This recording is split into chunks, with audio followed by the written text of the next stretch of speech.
So welcome again. Thank you very much for the introductory notes. And unfortunately, there is an online conference, which means that we can turn simultaneously to the first panel, which is von Gesetzes, wegen, Staatliche, Politik und Ethnisierung in Europa.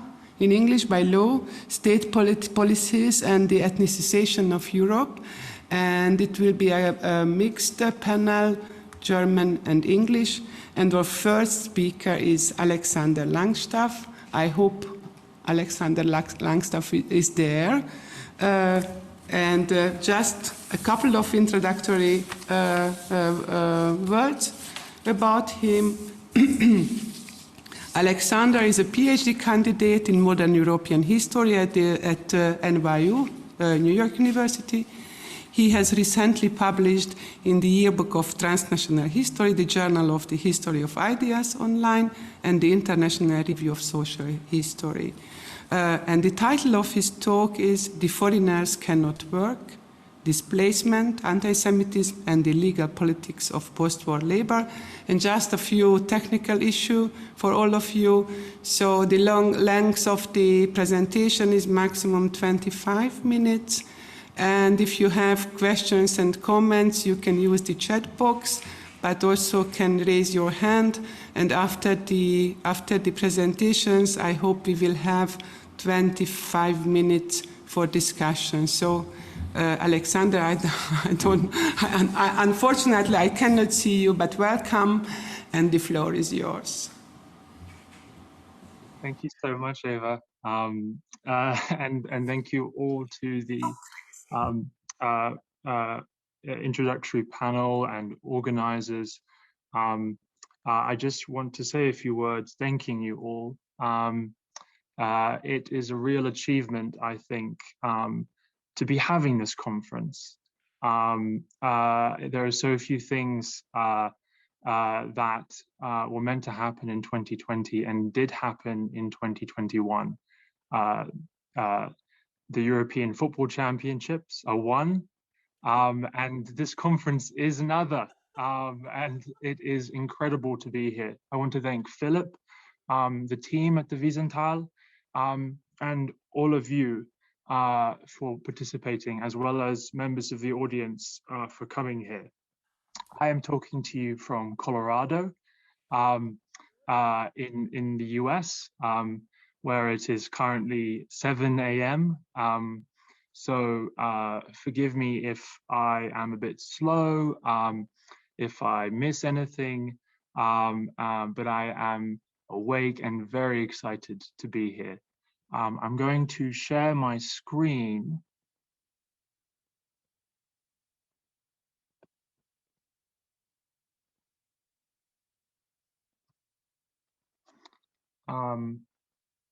Which hopefully you can see.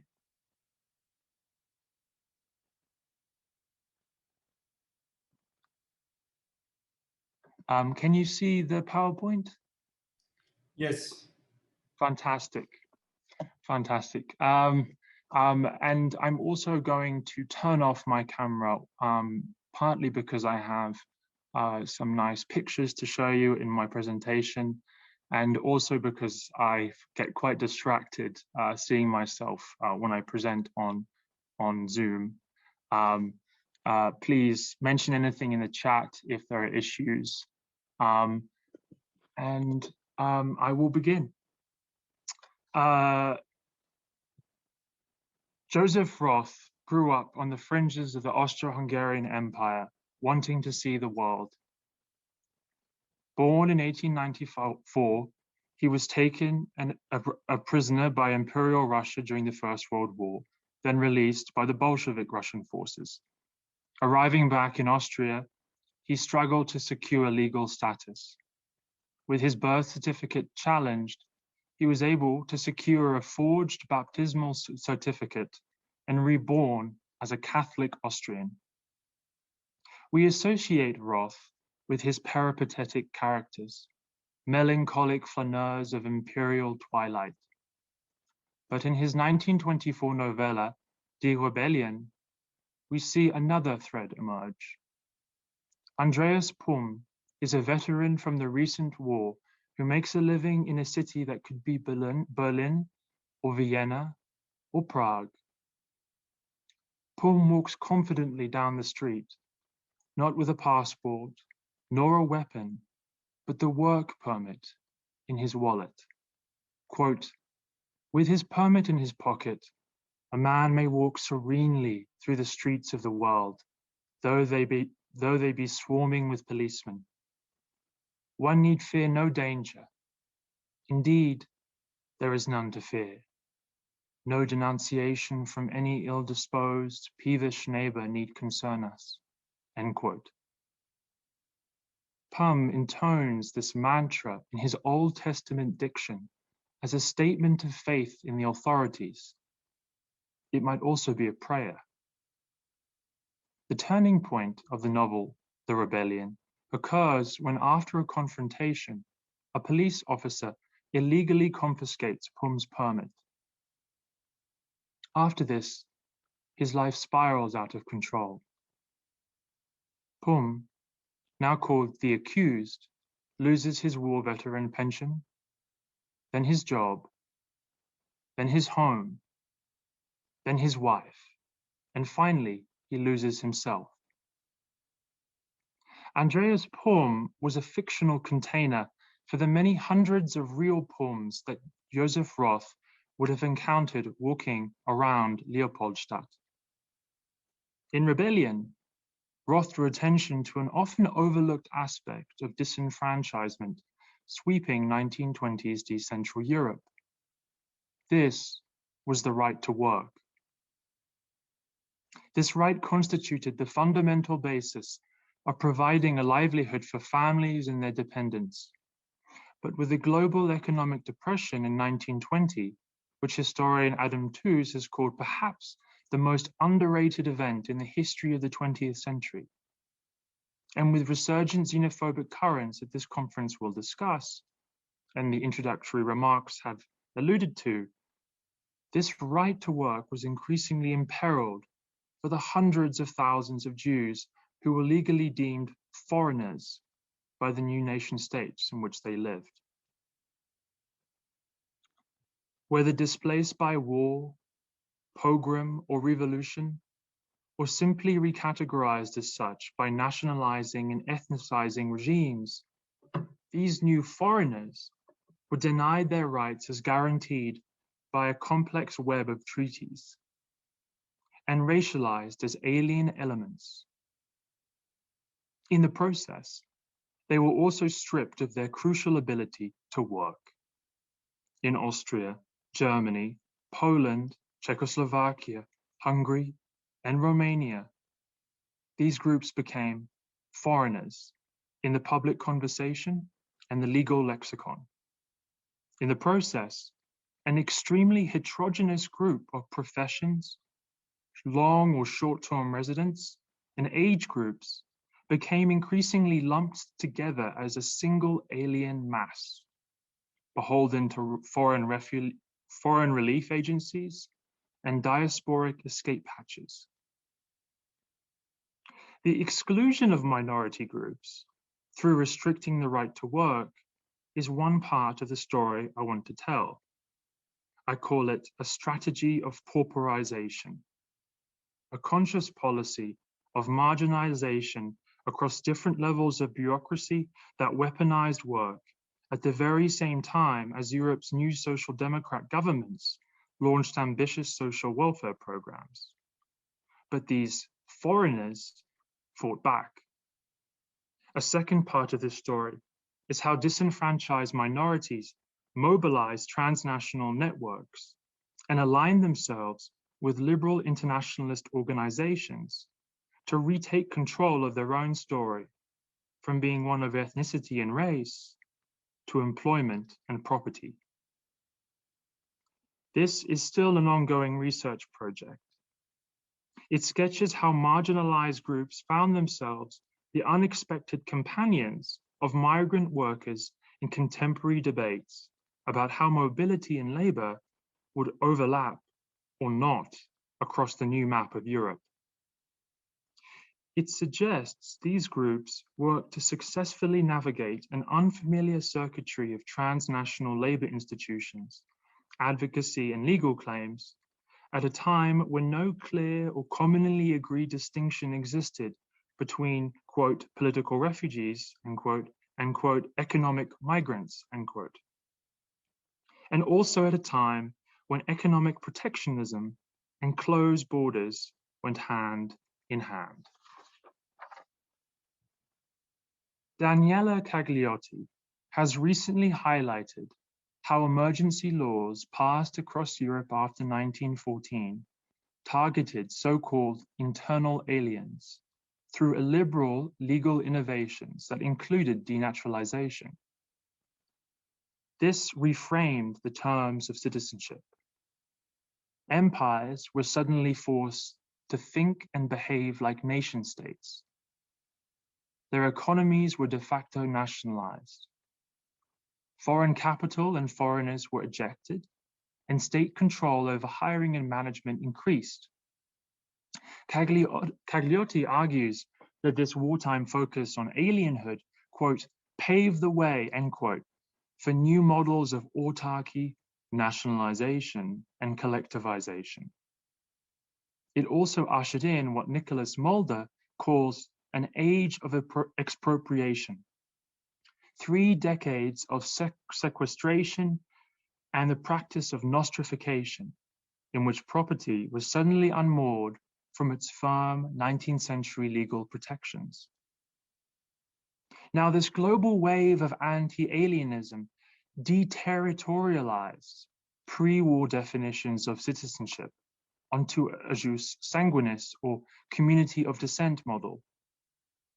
At the same time, as scholars like Dominique Riel remind us, Heimatsrecht or Pertinenza were the building blocks for post-imperial polities, built up often from the ground locally. Why did Heimatrecht, Pertinenza, still exist when it had become little more than a poor law institution in the last century? Well, there are many answers to this question, specific or broad, but these arcane pieces of paper, which often tied someone to a place they had never set foot in, became vital legal crutches in the absence of any firm criteria in the chaotic aftermath of the First World War. They also became linked to having work. I want to now ask, what did work mean within the context of anti-Semitism? I want to consider 2 other literary answers to this question from early 1920s Vienna, other than Roth's. Karl-Hans Strobel offers us one window onto early 1920s Austrian anti-Semitism. His science fiction imaginatively transposed crude tropes onto dark fantasies, part of an enormously influential cultural current shaping middle-class life. Peter Fischer's study of Weimar Germany, fantasy and politics remains unsurpassed on this topic. And here I've shown you several images depicting Strobel's work.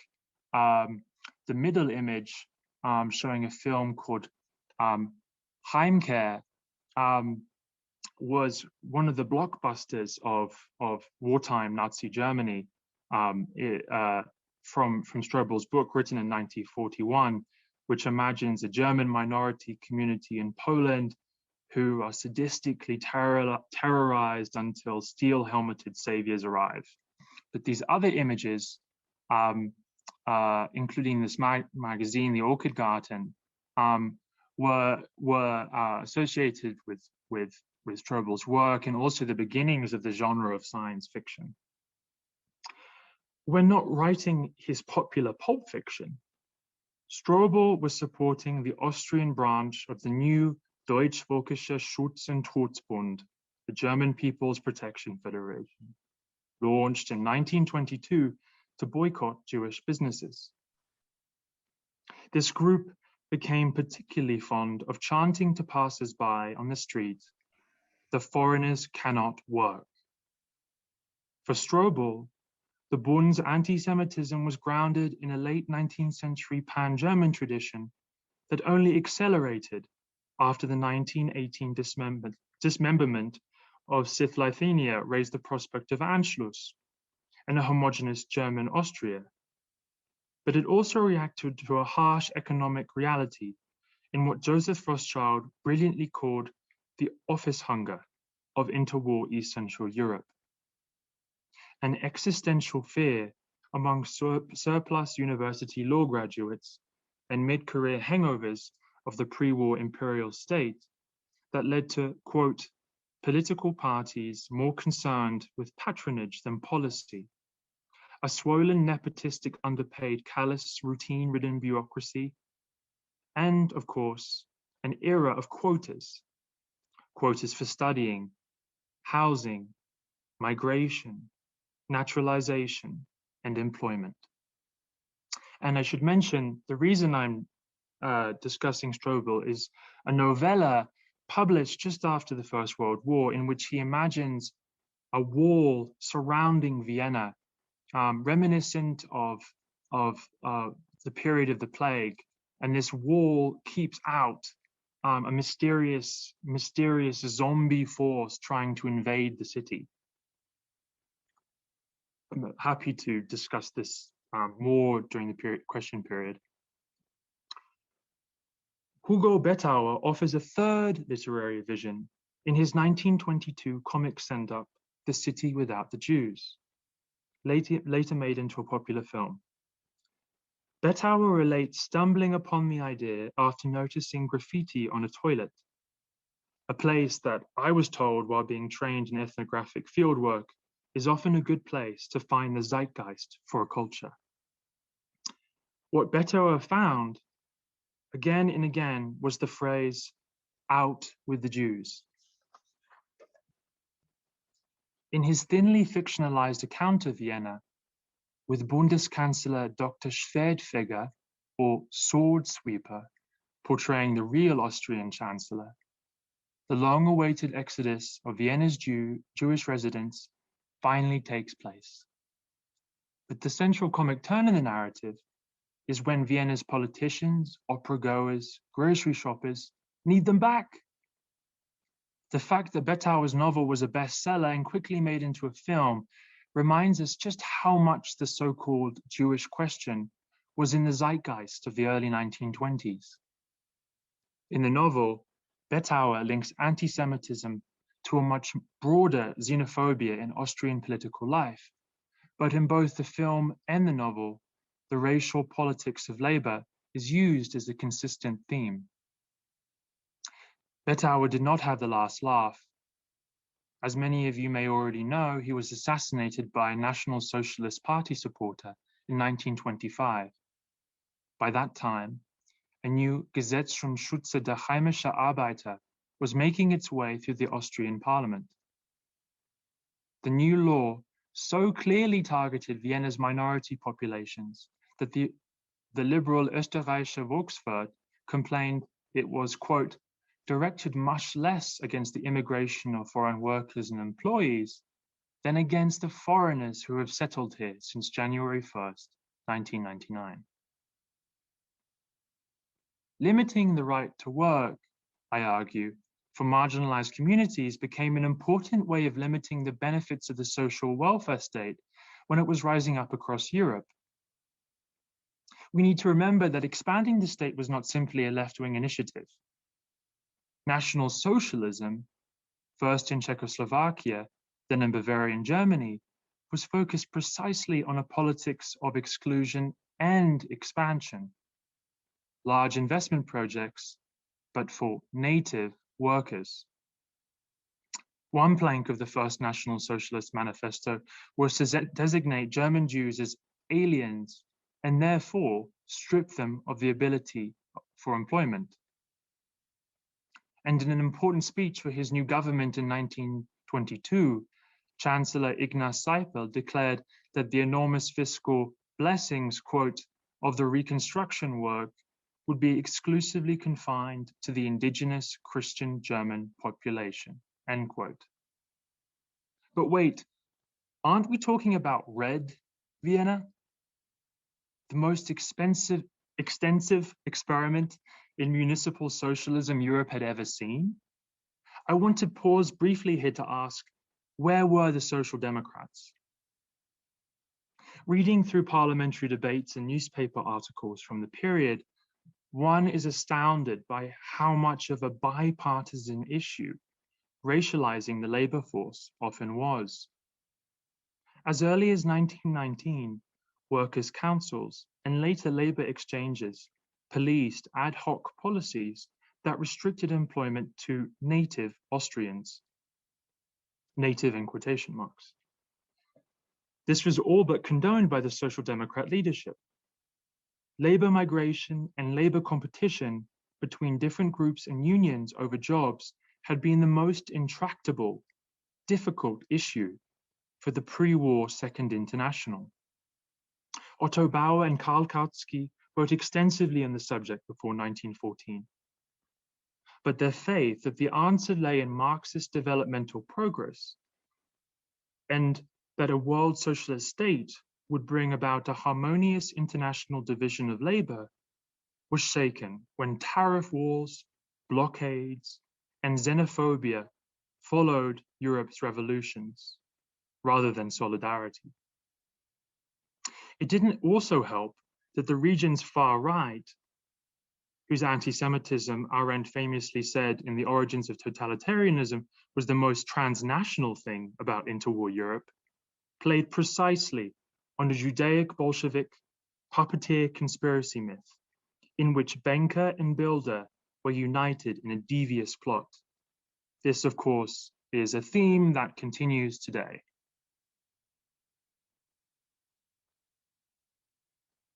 A third, final element in alienating socialist support was the sliding signification that linked Jews and other minorities with black marketeering.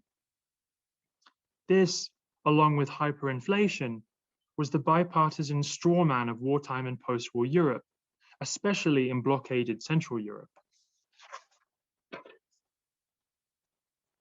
Writing from the streets of Leopoldstadt, Joseph Roth summed up the political situation nicely.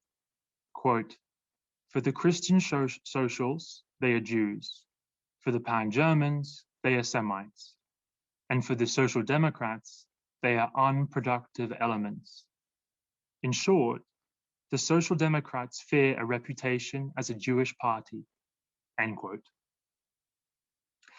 Brandon McGeever's excellent account of anti-Semitism in the Russian Civil War in the same period finds that the image of the speculator was a leading trope on both sides of the pogrom-riddled conflict.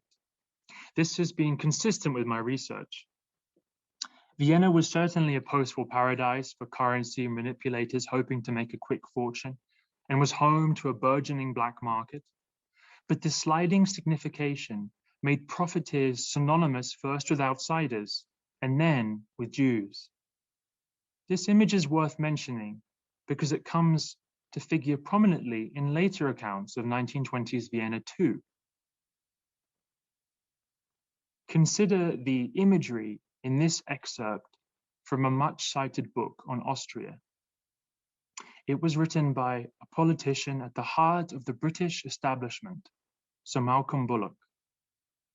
Quote, loud-voiced people were arriving from all parts of the world to buy banks, factories, jewels, carpets, works of art, or landed estates, and the Jews were not the last to come. Foreign sharks, swindlers, and forgers poured into Vienna, and a pest of lice came with them. End quote.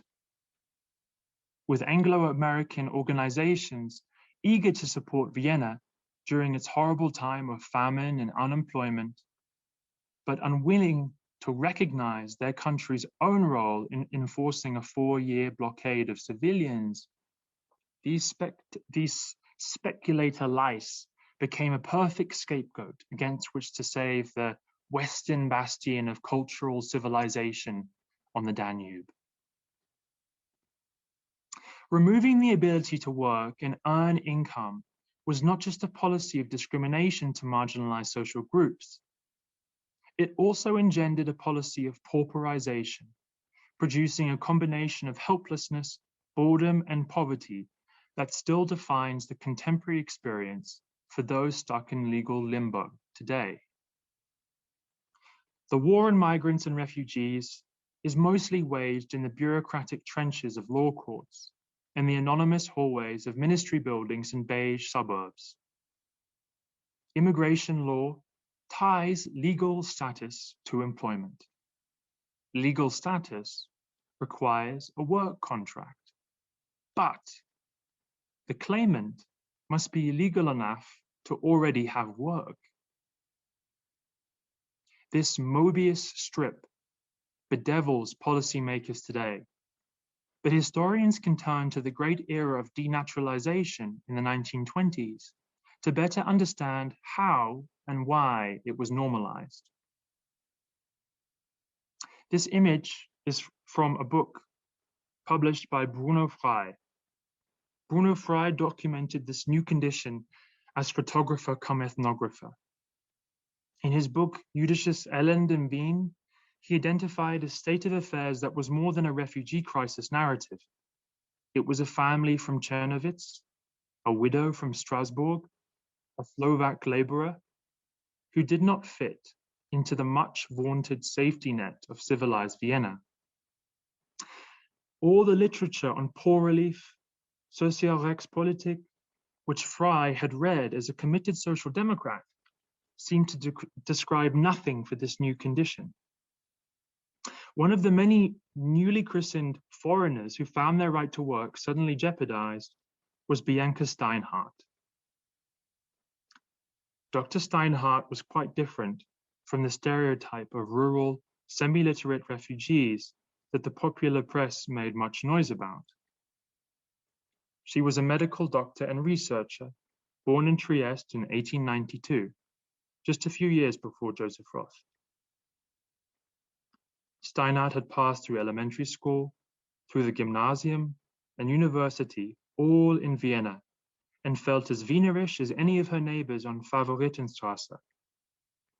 But Steinhardt held Pertinenza in Olomouc, now Olomouc, though she had never been to Moravia or the Czech Crown lands and could not speak a word of Czech. She wrote that Austrian citizenship was indispensably necessary to continue her profession and her clinical research work. She added to whoever would listen that, quote, "This is a question of life or death for me." Steinhardt communicates a sense of belonging through her work. There was no reference in her appeal to the wonders of Tafelspitz or Gemütlichkeit. For Steinhardt, being Austrian meant being someone who could continue their profession, who could work and not have to receive handouts.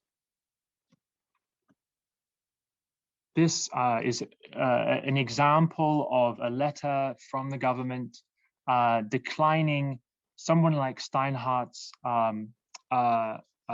legal request for Austrian citizenship.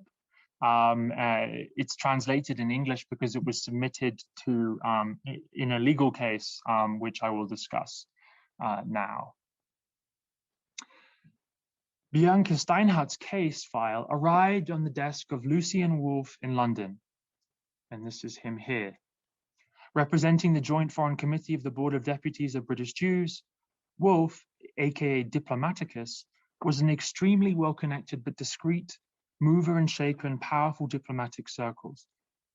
His contribution to the Paris Peace Conference, the minority treaties, and the coordination of American relief agencies in Europe has been well studied by Carol Fink and many others. It's his relationship with the Permanent Court of International Justice, this other man, and the International Labour Organization that I now want to turn to very quickly today. The Permanent Court of International Justice operated from 1922 to 1946, when it was superseded by the ICJ and a new era of public international law with the Nuremberg trials. It was designed as a replica of the US Supreme Court and was the legal arm of the League of Nations. This is the court up here. Among its different areas, it contains special chambers for summary procedure, labor cases, and transit and communication cases. It held jurisdiction over League of Nations colonial mandates in Southwest Africa and the Pacific as well. But already in its first year, under the initiative of Judge Manley Hudson, the court decided that the minority treaties between Poland, Czechoslovakia, Romania, Yugoslavia, Greece, and Armenia with the Allies gave it, quote, obligatory jurisdiction over minority issues. These states also used the court. I'm going to accelerate my presentation slightly because time is running out and I don't want to take time from the other presenters. The ILO, which is now the headquarters of the World Trade Organization, was also a special product of the post-war international liberal order. It could boast to have the cooperation and active participation of Europe's major trade unions, while also being respectable at a time of heightened unrest and revolutionary fears. Where these two organizations come together, I show, is around a case like Steinhardt's. The ILO was already connected closely with questions of denaturalization and displacement from its inception. One of the ILO's responsibilities was to monitor and publish all new laws and treaties concerning migration. In the early 1920s, the ILO assisted the High Commissioner for the Relief of Russian Refugees, Nansen, with export reports on the legal status of Russian refugees as workers. Parallel to this, it was the main meeting point for efforts to coordinate international labor markets. But the ILO also used the International Court to mediate disputes between governments, international businesses, and individual claimants on labor issues. There is no question that this was not a great success story. The ILO and court's collaboration failed to fulfill its real potential. When Manley Hudson led a push to harmonize categories of citizenship and statelessness that included labor clauses at the 1930 International Codification Conference, no consensus could be found. Yet in her intellectual history of statelessness, Myra Siegelberg has argued that such efforts were nonetheless extremely important for, quote, establishing common standards to define the legal boundaries of international politics. Now, I have run out of time. I had about probably 2 more minutes to go. I'm just going to take 30 seconds summarizing what I've said, final short conclusion, and I'm very happy to take as many questions as possible in the remaining time after the other presenters. To conclude, the 2 decades during and after the First World War are presented as the great triumph of the nation state and nationalism. But it was really the great era of denaturalization. In Origins of Totalitarianism, written 70 years ago, Hannah Arendt had already identified this counter dynamic. In the chapter Decline of the Nation State and the End of the Rights of Man, she gives us the powerful idea that statelessness was a policy of governments written into law. It was not just a consequence of civil war, economic strife. Refugees presupposed a state structure which would rather lose its citizens than harbor people with different views or backgrounds. In this presentation, I've attempted to document how restricting the right to work for those legally imagined as foreigners was one important technique of exclusion. I first read Arendt's chapter with Tara Zara in the dark autumn of Brexit and Trump's election.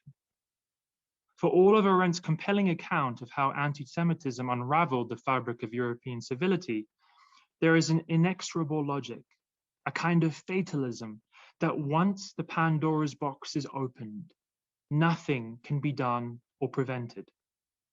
Statelessness, she says at one point, is a kind of wound that cannot be healed. To conclude, in focusing on labor, and specifically the right to work, I hope to better understand material factors driving the racialization of groups, and above all, the contingencies for which their marginalization in law could have been challenged and can be reversed. Contemporary events also led me here. The Mediterranean refugee crisis revealed the limits of internationalism on Europe's old left and the dream of Schengen. The summer of 2008 posed uncomfortable questions about who gets to work and who doesn't. The coronavirus pandemic has posed similar questions. Thank you very much. So thank you so much, Alexander. It was an extremely inspiring talk, and I'm sure that we will have many comments and questions. But now I just want to introduce our next speaker, Zofia Trebacz. Nice to see you, Zofia. I hope you are here. Oh, fine. Zofia is a historian and an assistant professor at the Emanuel Ringelblum Jewish Historical Institute in Warsaw. She published a book about the Jewish forced migration, when I translated from Polish exactly between 35 and 39. And this book received a nomination for Politika Prize, and a number of articles on anti-Semitism in pre-war Poland she also wrote. So, Zofia, the floor is yours. The title of the presentation is "Let's Happen as Soon as Possible," in quote, Polish government's plans toward Jewish mass emigration. So, thank you very much for such a kind words. I have a big problem with the connection and also with the microphone, so I really hope that it will work well. I'm really glad being here and joining to the conference. So I really hope you can hear me without any additional problems. So thank you very much, and I wanted to start from some short introduction, maybe some basic information, quite obvious, but I think they are important for the second part of my presentation. The primary objective of the peace conference in Paris was not only to make peace between the victorious powers and their allies, with defeated Germany and their allies, but also to define a new world order ensuring lasting peace. It was important because one of the consequences of the conflict turned out to be the formation of many new states, often heterogeneous in terms of nationality. The creators of peace treaties, aware of the potential danger posed by this fact, sought to establish a system that would guarantee minorities not only an equal status with the majority population, but also protection against violation of the rights, assuring them free national and cultural development. On June 28, 1919, together with the Treaty of Versailles, Poland signed the Little Treaty of Versailles, also known as the Minority Treaty, which was to guarantee respect for the rights of national minorities living in the Second Polish Republic. The Little Treaty of Versailles obliged the Polish state to introduce equality before the law of all citizens, regardless of race, language, or religion, ensure the freedom of to perform religious practices, and grant minorities certain language rights in education, in the judiciary. It also allowed representatives of national minorities to appeal directly to the League of Nations, bypassing the court procedure in Poland. Provisions of the Treaty on the Rights of Minorities have been given the rank of fundamental rights by their inclusion in March 1921 Constitution. It is worth noticing that the Polish government has reluctantly agreed to accept the provisions of the Minority Treaty. Polish delegates tried to question the legitimacy of some of the provisions, but unsuccessfully. The controversy was raised not only by the possibility of appealing to the League of Nations, specifically to the Permanent Court of International Justice, which was considered as an unacceptable interference in Poland's internal affairs. Other provisions of the Little Treaty also caused dissatisfaction, such as allowing national minorities to perform religious practices, ensuring their access to public offices, and performing various professions and economic activities. The guarantees would also concern the freedom to establish charity, religious, social, educational, and upbringing institutions, ensuring the possibility of using own language and religion. The Minority Treaty was very unpopular among Poles. The fact that Polish politicians and society undermined the need for such regulation created a situation in which many of the provisions of the Little Treaty quickly turned out to be fiction. The real challenge was, for example, the issue of teaching in the vernacular, especially Jewish. Polish legislation obliged children aged 7 to 13 to attend school. The international commitments accepted by Poland ensured minority children a right to education in their mother tongue, but in practice, the situation differed through time and region. There were no public primary schools with the native language for Jewish students. In the early 1920s, the state authorities established a special type of a primary school with Polish as the language of education, but with no classes on Saturdays or on Jewish holidays. However, from the beginning of the 1930s, separate schools were gradually liquidated. At parents' request, non-Catholic could be excused from writing and drawing on Saturdays and on religious holidays. The extensive network of Jewish schools existing in anterior period included exclusively private institutions. They were subsidized only by some municipal governments, but never by state. The above example shows how difficult it was to implement the provisions of the Little Treaty of Versailles. What is more, with time, the situation has worsened. In the 1930s, Poland became a place of open ethnic conflicts between the Polish majority and the minorities, especially Jews. They had to deal with everyday violence, verbal and product. At the universities, there were attempts to reduce the number of Jewish students, numerus clausus, or even completely exclude them, numerus nullus. It is worth noting that as early as in the fall of 1922, attempts were made in Poland to introduce a numerus clausus. At the universities, the rallies were held and a special memorial was sent to the university authorities. It demanded limiting the number of Jewish students to 11%, so that the percentage of Jewish community living in Poland at that time. This demand was repeated at all the universities in the entire Poland. However, such requests were met with reservation from the League of Nations, resulting from the signed Little Treaty of Versailles, as well as the protest from some of the public, and the idea was abandoned. In the 1930s, Polish anti-Semitism became more and more extreme. At the universities, the nationalists won the struggle for the ghetto benches. In the years 1935-1937, many anti-Jewish pogroms took place in the whole country. At that time, Poland was a center of an economic boycott and the so-called Aryan paragraph, which excluded Jews from introduced in many institutions and organizations. Also, legislation against Jews has been implemented. What is more, after 1935, the Polish government replaced Józef Piłsudski's state assimilation, where citizens were judged not by their ethnicity, but their loyalty to the state, with an ethnic assimilation policy, which caused the rise of hostility towards Jews and voicing anti-Jewish opinions openly. Many of these elements were present in the Second Polish Republic earlier. However, the new was the open support of these actions by the government, flirting with extreme right circles and increasingly drifting towards anti-democratic system solutions.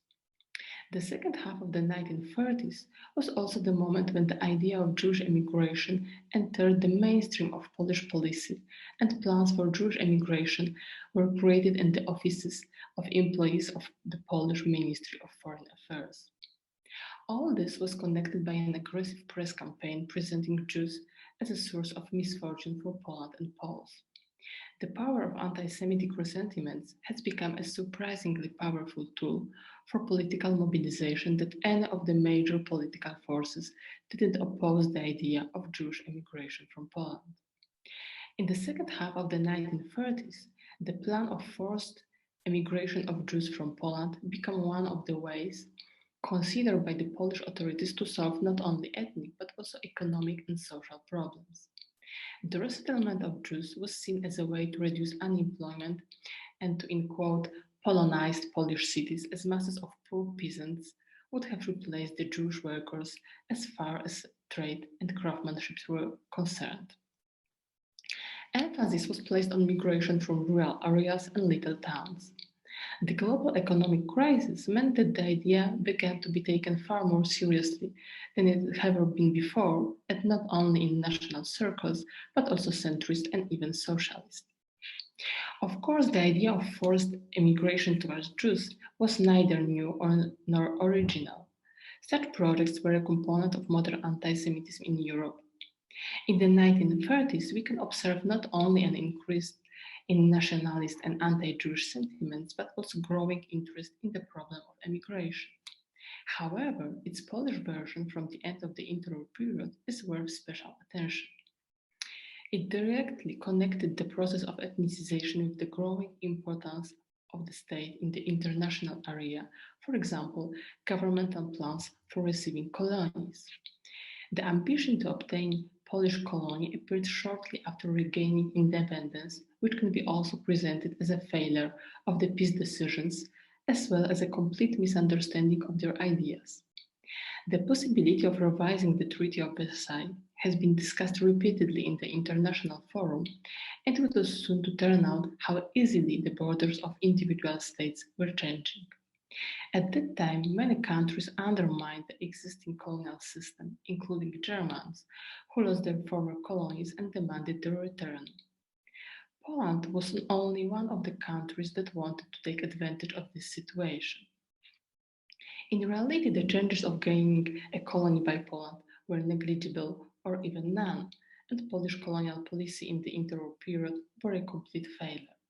However, the combination of colonial ambitions with the prepared program of Jewish emigration from the Second Polish Republic turned out to be a skillful propaganda. This idea was born in the second half of the 1930s, and reducing the Jewish population in Poland was supposed to be a remedy for almost all the problems of the young state and the beginning of the road to its imperial future. The roots of the idea of forced Jewish emigration should be sought on the one hand in the intellectual trends of the time in Europe, which often assumed the possibility of displacing entire communities, and on the other hand, in the anti-Semitic discourse of the time. Many factors influenced this situation. Still, the most crucial was undoubtedly very dynamic situation not only in Europe, but also in the world. Growing colonial revisionism of Germany, already mentioned, Italy's invasion of Abyssinia, or imperial ambitions of Japan. Also, the fascist tendencies coming from Germany and other European countries weren't without significance. In this way, external factors strongly influenced the internal situation in Poland and determined the changes. It is worth taking a closer look at the circumstances under which governmental emigration plans toward Jews have been created. The first projects for mass Jewish emigration appeared in 1933. However, in the years 1935-1936, they were intensified. At that time, mainly at the Ministry of Foreign Affairs, they carried out the preparations for the development of Polish colonial demands, and then the entire immigration and colonial program. In the second half of the 1930s, the immigration policy started to be treated as one of the most valid factors shaping changes in the national structure of the state. These works were preceded by significant transformation at the Ministry of Foreign Affairs. The head of the consular department, which was responsible for colonial policy and realized the idea of forced Jewish immigration, was Viktor Drymer, one of the closest and most trusted associates of Józef Beck, Polish Minister of Foreign Affairs. He was even considered eminence gris of Polish diplomacy. Drymer's close associate was Apolloniusz Zarychta, the head of the Immigration Policy Department. The task of this department, including establishing the guidelines of Polish immigration policy, dealing with general matters concerning the direction and conditions of immigration, and settlement, dealing with legislation and drawing up conventions in the field of immigration matters. Zarechta's duty was to talk with Jewish leaders while working on a new issue. His deputy was Jan Wagner, who was responsible for research about Jews in Poland.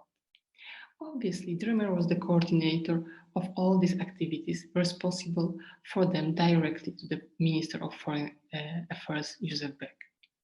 The works carried out at the Consular Department were used to create the scientific basis for the governmental plans. There were many special studies, surveys, and other similar publications used during statements on the international area. They are also used in the Polish diplomatic missions abroad. The authors of the publications explained the essence of immigration, described the conditions necessary for its proper implementation, indicated positive results, and above all, the need for such a solution. The arguments they invoked were repetitive: bad economic situation, high unemployment, overpopulation of villages, the inability to absorb farmer surpluses by underdeveloped Polish industry, and the elimination of national conflicts. What is worth mentioning, all these works presented Poland as an important competitor in the colonial race. The first such work was Problem of Jewish Immigration, written by Jan Wagner in 1937. The study was published under the pseudonym Jan Ziemiński because of its purpose: information for members of the foreign committees of the Sejm and Senate and some diplomatic missions abroad. We treated this work as a top secret, recalled Dremer. Wagner described the first migration of Jews, their position in Poland in the following centuries, and especially their economic situation, professional structure, and number. The author devoted a separate chapter to the emigration of the 19th and 20th centuries, indicating specific settlement directions along with the transformation that have occurred. He emphasized the fundamental importance of Palestine as a Jewish national state, but clearly stated that its immigration possibilities were insufficient. I quote, "Then a necessity arises to solve the problem of Jewish immigration not only in Palestine. The need arises to find, with almost all sovereign countries close to Jews, other territories where Jews could develop without economic or political upheaval, either for themselves or other nations. The Zionists cannot today solve the problem of Jewish immigration. Thus, it cannot today solve the Jewish problem," end quote. Wagner's publication was full of anti-Semitic stereotypes about the harmfulness of the Jews wherever they appeared, about their, in quote, unhealthy social and professional structure, about the dangerous competition it created, and above all, their, in quote, excessive numbers and alienation.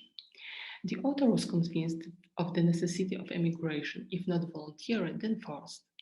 The immigration rose to the rank of a political problem. I quote, "The Polish state, Polish society, and Jewish society are facing the necessity to resolve this question," wrote Wagner. Moreover, the immigration required international cooperation not only among the Jews themselves, but also states that own colonies. Wagner's second work was The Palestinian Problem, a booklet from 1938. The author presented the history of the Jewish-Arab conflict. At the end of 1937, he spent 2 weeks in Palestine. The text, among others, was based on the work of the Peel Commission in Palestine. Wagner had access to its reports. He also talked to representatives of both sides in this conflict. He pointed out that the most important feature of the issue is, I quote, "the irrational, ideological, and emotional, and not economic basis of the struggle for Palestine, which is a struggle for land that is holy for both Jews and Arabs, a struggle for a free man in a free land," end of quote. In this situation, Wagner considered the Jewish-Arab conflict to be permanent. In his publication, he strongly emphasized the limited absorption capacity of this area, as well as the secondary role played by Polish Jews, constituting 45% of this community, to Palestinian Jews. Later, the Polish Ministry of Foreign Affairs also created, for example, press theses on Jewish emigration. Their authors emphasized the urgency of Jewish emigration and presented the main arguments of the government, indicating the necessity for such a solution. They mentioned overpopulation of the country, economic domination of Jews in cities, limitation of the immigration possibilities of many countries, especially Palestine, the influx of refugees from Germany, and finally, in quote, strong immigration rush of the Jewish population. Moreover, they argued that other countries should be involved in this issue.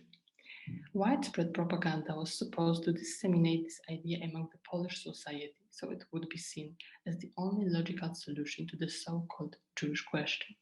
In the 1930s, the colonial idea became very popular, which further favored such efforts. And now I want to sum up about a bit all these thoughts. One should notice that in the 1930s, voices supporting Jewish immigration as a solution to economic and social problems of Poland gained support among all Polish parties on the right side of the political scene and in the center. Undoubtedly, these concepts were born in the national camp, but relatively quickly met with a favorable reception from other political options. Only the activists of the Polish Socialist Party haven't accepted this idea.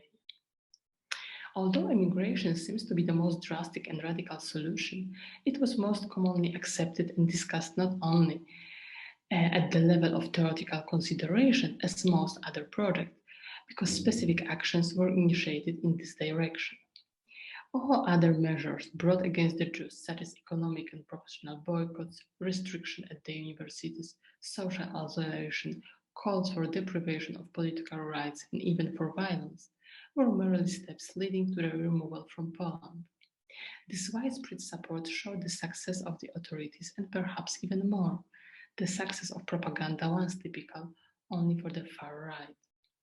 Government plans for forced Jewish immigration have become part of the political culture, not only in parliament, but also in social organizations and associations, churches, and even at the universities. What is more, the change of the attitude of the Polish state towards Jewish citizens was the most visible sign of the failure of the Treaty of Versailles, and especially the Little Treaty, which was supposed to build a system of protection the rights of the minorities in Eastern Europe, an openly anti-Jewish policy of the Polish authorities, which led to the creation of a national state, met with little reaction from international public opinion. Thus, not only the international protection of ethnic minorities turned out to be a failure, but also an attempt to model the state's policy towards some of its citizens by imposing specific solutions on it. Undoubtedly, the combination of revisionist ideas with increasing chauvinism showed how serious threats weren't foreseen by the authors of the treaties of 1990. The feeling of emptiness in which European Jews found themselves was further enhanced by the fact that many countries refused to accept any Jewish immigrants, and this issue didn't provoke protest in any of them. Thank you very much. Dear Zofia, thank you so much for this very insightful presentation and the analysis of the emerging of an anti-Semitic intellectual culture in the interwar period of Poland.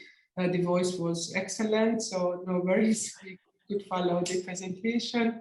And I hope we will also receive some questions and comments. And but now I would like to introduce our next speaker, and it will be a German language presentation. Dieter Hecht ist eine der ältesten VW-Friends, kann man sagen. Vielen Dank, Dieter, dass du hier bist. Dieter ist Historiker, arbeitet am Institut für Kulturwissenschaften und Theatergeschichte der Österreichischen Akademie der Wissenschaften. Seine Forschungsschwerpunkte ist jüdische Geschichte des 19. und 20. Jahrhunderts, jüdische Presse, Provenienzforschung im Bereich Kunstrestitution und Holocaust-Studies, aber wir wissen auch, dass Dieter sehr viel über die Lokalgeschichte Wiens publiziert und recherchiert hat. Also Dieter, the floor is yours. Ja, vielen Dank für die herzliche Vorstellung und für die Einladung. Ich möchte meine Präsentation auch mit einem bekannten Schriftsteller, Wiener Schriftsteller, österreichischen Schriftsteller, Weltschriftsteller beginnen, der zu diesem Thema viel geschrieben hat, und wahrscheinlich, während ich die 2 Passagen vorlesen werde, werden die meisten schon wissen, um wen es geht. Wir konnten reisen ohne Pass und Erlaubnisschein, wohin es uns beliebte. Niemand examinierte uns auf Gesinnung, auf Herkunft, Rasse und Religion. Einige Seiten weiter geht es weiter. Nein, am Tage, da ich meinen Pass verlor, entdeckte ich mit 58 Jahren, dass man mit seiner Heimat mehr verliert als einen Fleck umgrenzter Erde. Die meisten werden schon Stefan Zweig erkannt haben. Zweig fasste in seinem Buch Die Welt von gestern die Bedeutung von Staatsbürgerschaft an mehreren Stellen konzise zusammen. Dies betraf sowohl die Situation vor dem Ersten Weltkrieg als auch nach dem Zusammenbruch des Habsburgerreiches und dem Anschluss. Laut Zweig garantierte die Staatsbürgerschaft unveräußerbare Rechte der Individuen innerhalb der Nation und degradierte sogenannte Fremde zu Bittstellern, deren Schicksal von der Gnade der Bürokratie und der Bürokraten abhing. Er lobte den supranationalen multiethnischen Charakter der Habsburger Monarchie, der den Juden alle Niederlassungs- und Bewegungsrechte gewährte. Dabei zeigt sich nicht nur die Bedeutung, welche die Erlangung der vollen staatsbürgerlichen Rechte für den gesellschaftlichen, ökonomischen und kulturellen Aufstieg der Jugend zukam, sondern auch, wie sehr Heimatrecht und Staatsbürgerschaft oder deren Fehlen, das heißt die Staatenlosigkeit, Leben und Identität von Menschen noch weit über die Monarchie hinaus prägten. Der Nationalismus nach dem Ersten Weltkrieg zerstörte die rechtliche Position der Juden nachhaltig. Der Ausbruch des Ersten Weltkriegs veränderte das Leben jüdischer Aktivistinnen und Aktivisten in verschiedenen Organisationen und Vereinen in Wien dramatisch. Wien steht im Fokus meiner Betrachtungen, weil mehr als 90% aller Jüdinnen und Juden in Österreich in dieser Stadt lebten. Außerdem hatte Wien nach Budapest und Warschau die drittgrößte jüdische Gemeinde Europas mit vielen jüdischen Flüchtlingen aus ehemaligen Provinzen. Für jüdisch-nationale und zionistische Gruppen in Wien wurde die Betreuung von jüdischen Flüchtlingen aus Galizien und der Bukowina eine Hauptaufgabe im Laufe des Kriegsgeschehens. Daneben verfolgten sie ihre politischen Ziele weiter. Unter anderem die Balfour-Deklaration von 1917, das 14-Punkte-Programm von Präsident Woodrow Wilson, die Thronrede von Kaiser Karl I. und die Anerkennung der Juden als Nation in der Ukraine im Jahr 1918 gaben Anlass zur Hoffnung auf die Gründung einer nationalen Heimstätte in Palästina, Eretz Israel, und die Anerkennung der Juden als Nation in Österreich. Seit Dezember 1917 gab es diesbezüglich Treffen von Zionisten mit führenden österreichischen Politikern, wie zum Beispiel Ernst Zeidler oder Heinrich Lammasch. Gleichzeitig versuchten Zionisten wie Sigmund Katznelson oder Robert Stricker die Einberufung eines österreich-jüdischen Kongresses nach amerikanischem Vorbild zu organisieren, um Stellung der Juden in der Monarchie zu stärken. Besondere Bedeutung erlangte die Politik jüdisch-nationaler in Staaten mit vielen nationalen Minderheiten wie der österreich-ungarischen Monarchie. Die starke Betonung des jüdischen Autonomismus lässt deutlich auch eine Beeinflussung durch die Thesen von Otto Bauer und Karl Renner erkennen, die bereits 1899 eine Theorie zur nationalen Autonomie der Völker in der Monarchie entwickelt hatten. Die Juden sahen Bauer und Renner jedoch nicht als Nation. Auch alle weiteren Bemühungen der jüdisch-nationalen und Zionisten waren zum Scheitern verurteilt. Als die abermalige Hoffnung auf die Anerkennung der Juden als Nation im Manifest von Kaiser Karl I. vom 16. Oktober 1918 nicht erfüllt wurde, beschloss die Jüdische Nationalpartei auf ihrer Reichskonferenz vom 20. Oktober 1918 in Wien die Gründung eines jüdischen Nationalrats als repräsentatives Gremium bis zur Wahl eines jüdischen Parlaments einzusetzen. Mit diesen Schritten sollten Juden schließlich als eigene Ethnie bzw. Nation innerhalb der Monarchie anerkannt werden. Gleichzeitig diente der Schritt als wichtige Etappe zur Selbstethnisierung der jüdischen Bevölkerung. Der sich abzeichnende Zerfall der Monarchie verhinderte schließlich einen gesamtösterreichischen jüdischen Nationalrat und die Anerkennung der Juden als Nation in Österreich. In meinem Vortrag möchte ich einerseits auf die sozialen und politischen Prozesse hinweisen, die zur Ausgrenzung und Nichtanerkennung der Juden als Nation führten, und andererseits die Strategien der jüdischen Politiker und Funktionäre im Kampf um die staatsbürgerlichen Rechte aufzeigen, um Inklusion und Exklusion der in Wien bzw. in Österreich lebenden Juden und Jüdinnen näher zu beleuchten. In Wien fand am 4. November 1918 die konstituierende Sitzung des Jüdischen Nationalrats für Deutsch-Österreich statt. Der Jüdische Nationalrat erklärte sich zum Vertreter der Juden Deutsch-Österreichs und versuchte mit einer breiten, Parteigrenzen überwindenden Basis die Umsetzung der jüdischen Selbstbestimmung, das heißt die Anerkennung der Juden als Nation in einem zukünftig demokratischen Staat zu erreichen. Jüdische Nationalräte wurden auch in anderen Ländern gegründet, zum Beispiel in Dänemark, in Deutschland, in Litauen, in Polen, Rumänien, Russland, Ungarn und der Ukraine. Der Jüdische Nationalrat in Wien bestand aus 52 Mitgliedern verschiedener jüdischer Organisationen. In erster Linie jüdisch national gesinnter und zionistischer. Weitere Gründungsorganisationen waren der Hashomer Zeir, orthodoxe Zionisten, nationale Studentenvereinigungen und Sportvereine. Sowie, und das ist das Besondere am Jüdischen Nationalrat in Wien, die nicht-zionistische Galizische Jüdische Sozialdemokratische Partei. Das fünfköpfige Präsidium bestand aus prominenten Juden, nämlich Robert Stricker, Adolf Böhm, Isidor Margulis, Bruno Pollack-Panau und Saul Sokal. Letzterer gehörte nicht der bürgerlich orientierten Jüdischen Nationalpartei oder anderen bürgerlich orientierten jüdischen Organisationen an. Und er war auch der einzige Vertreter einer linksorientierten zionistischen Partei, nämlich der Poale Zion. Gemeinsam mit den Forderungen nach Anerkennung als Nation und weitergehender Autonomie betonte der Jüdische Nationalrat die Loyalität der österreichischen Juden zur Republik Deutsch-Österreich.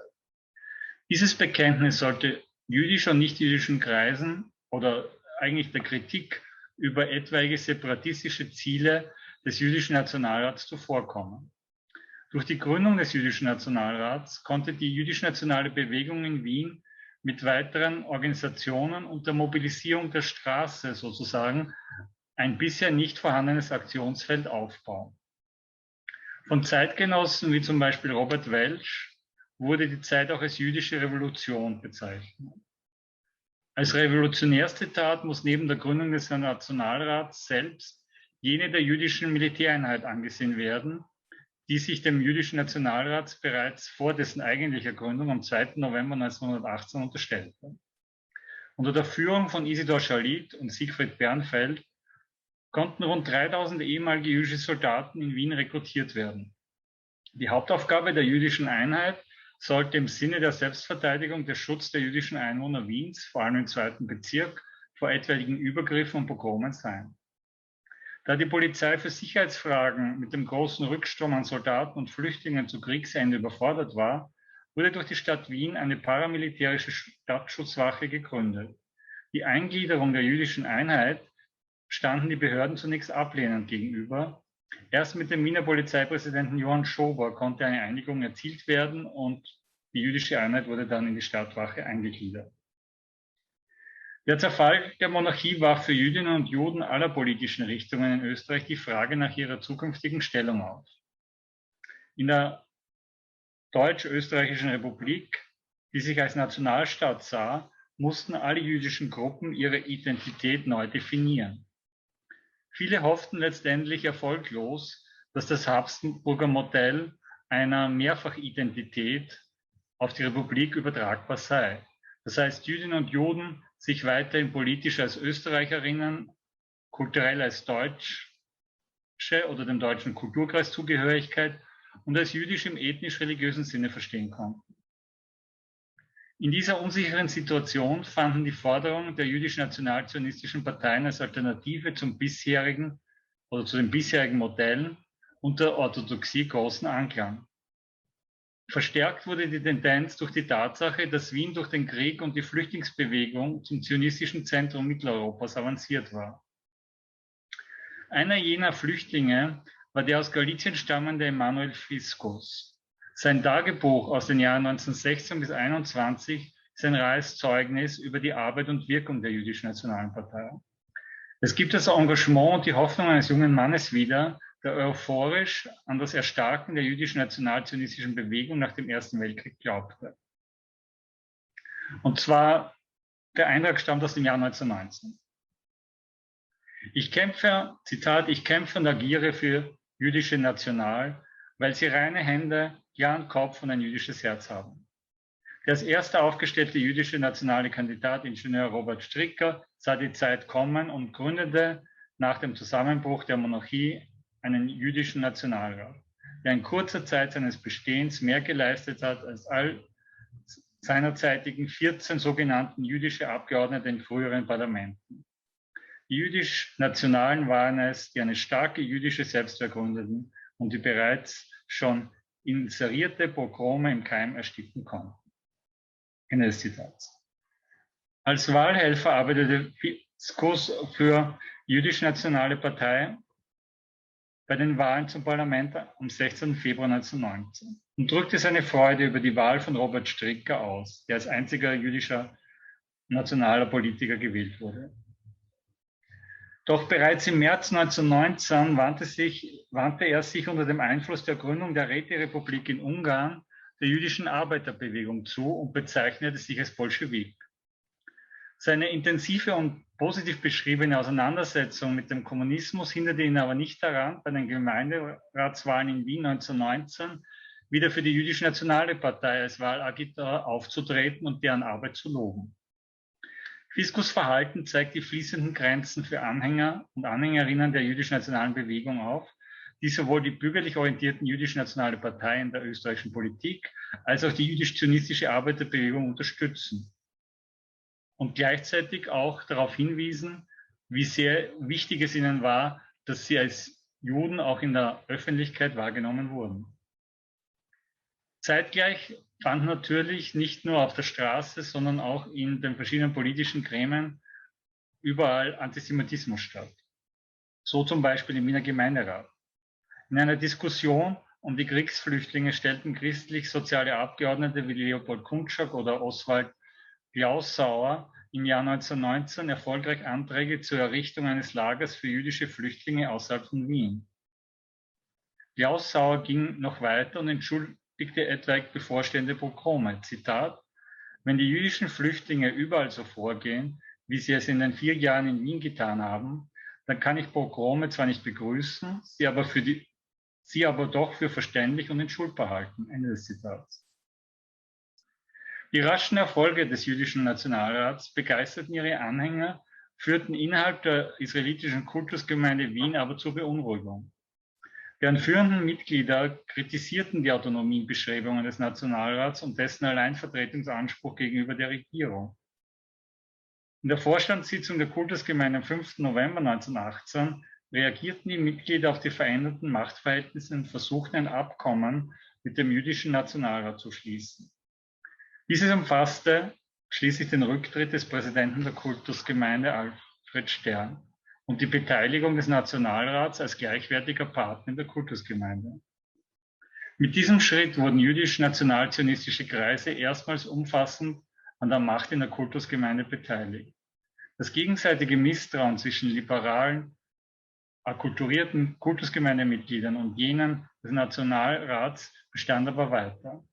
Letztere warfen ersteren beispielsweise vor, dass sie mit Antisemiten kooperierten und nach der Republiksgründung beim Stadtrat gegen die Erteilung von Minderheitenrechten für Juden intervenierten.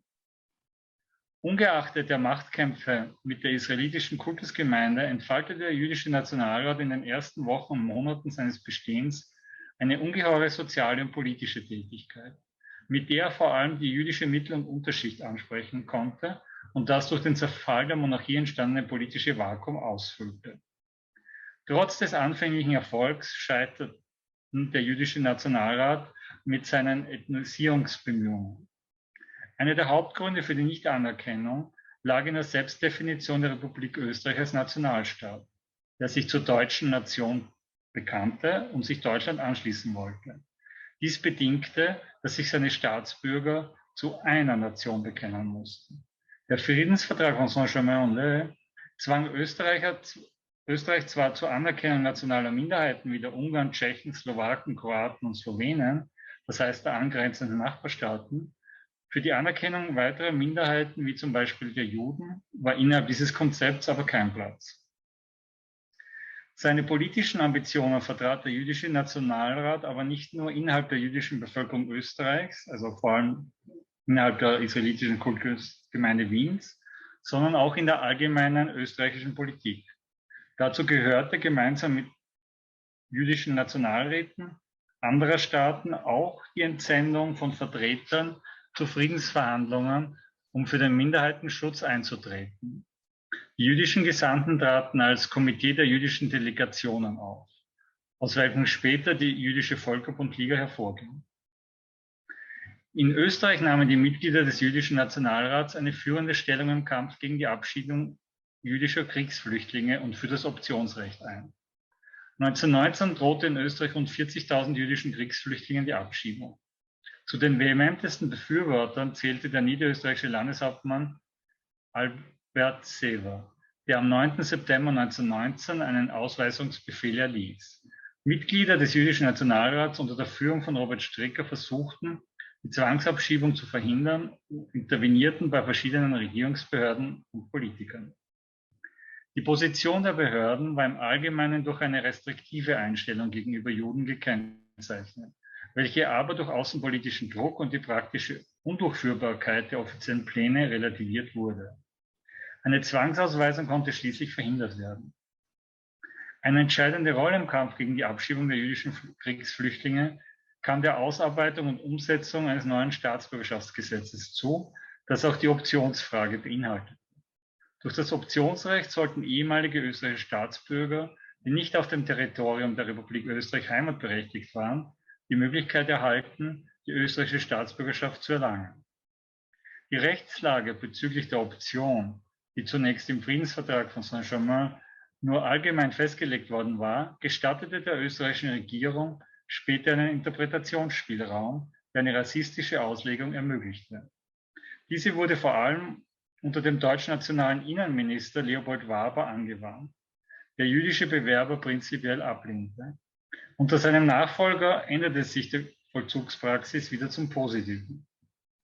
Die Diskussion über die jüdischen Flüchtlinge verebbte jedoch erst, nachdem die Stadt Wien eine große Einbürgerungswelle im Jahr 1923 machte.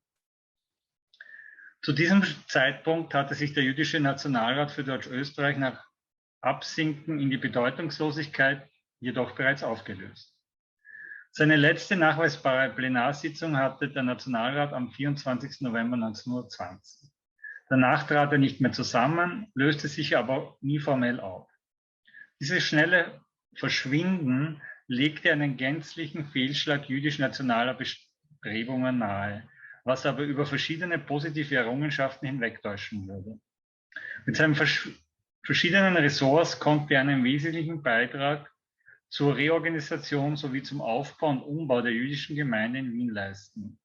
Besondere Bedeutung kann dem Organisationsamt für soziale Fürsorge zu, das mit seiner Arbeit wesentlich zur Verbesserung der Lebensbedingungen der jüdischen Bevölkerung Wiens beitrug, vor allem für ehemalige jüdische Kriegsflüchtlinge. Diesen unmittelbaren Nachkriegserfolgen steht aber das langfristige Scheitern des jüdischen Nationalrats gegenüber. Er avancierte letztendlich zu einer vorwiegend sozialen Einrichtung, die bürgerlich-zionistische Interessen vertrat und nicht zu einer integrativen gesamtjüdischen Institution werden konnte. Einer der Hauptgründe für das Scheitern des jüdischen Nationalrats als politisches Gremium muss in der Zersplitterung der zionistischen Parteien und dem massiven Widerstand der nicht-zionistischen Gruppen und nicht zuletzt der israelitischen Kultusgemeinde Wien gesehen werden. Letztere befand sich als Teil des aus der Monarchie stammenden politischen Systems in einer Krise. Nach einer Konsolidierung und der Adoptierung einiger demokratischer Ideen setzte sie sich aber wieder durch und verhinderte jüdisch-nationale Bestrebungen, vor allem die Anerkennung der Juden als Nation. Die Aufgaben des jüdischen Nationalrats übernahm das nach dessen quasi Auflösung das Zionistische Landeskomitee für Deutsch-Österreich. Dessen Vorstand gehörten mehrheitlich ehemalige Mitglieder des Jüdischen Nationalrats an, zum Beispiel Robert Stricker, Isidor Schalit, Adolf Böhm und auch eine Frau, Anita Müller-Kohn. Aus dem allgemeinen politischen Leben in Österreich schied die Jüdische Nationale Partei mit dem Verlust des letzten Wiener Gemeinderats im Jahr 1927 aus. Innerhalb der Kultusgemeinde konnten die Zionisten und Jüdisch-Nationalen aber langsam wachsen, sodass sie bei den Wahlen von 1932 eine knappe Mehrheit errangen. Diese Mehrheit in der Kultusgemeinde oder im Kultusgemeindevorstand verweist auf eine sich verändernde Kultusgemeinde, die sich zunehmend als ethisch-jüdisch verstand. Verstärkt wurden diese Tendenzen im Austrofaschismus, weil das Regime die ethnische Abgrenzung der jüdischen von der christlichen Bevölkerung förderte. Bei den Wahlen von 1936 erreichten die Zionisten in der Kultusgemeinde über 53%. Die Liberalen fielen auf 36% zurück.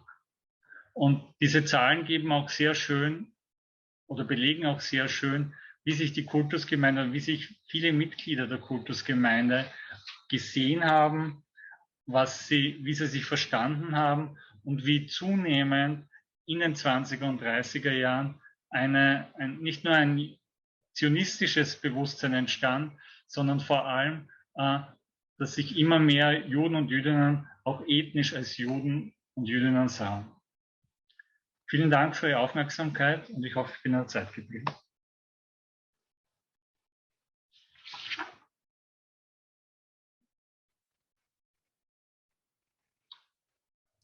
Eva, du bist stumm noch. So, okay. Also vielen Dank, Dieter. Du hast uns sogar ein paar Minuten gespart. Vielen Dank. Und ich denke, es wird schön sein, ein bisschen noch mehr über diese interne Dynamik der jüdischen Gemeinde Österreichs in der Diskussion zu hören. I switch in English. I would like to ask whether you need a kind of very short healthcare break, 5 minutes or something like that, because we have a marathon panel with 5 presentations. So if you agree, we can just take a really a 5-minute break and then come back and it's 4:20 and continue with the last 2 presenters. So please take a break, take a breath, and then we can continue soon.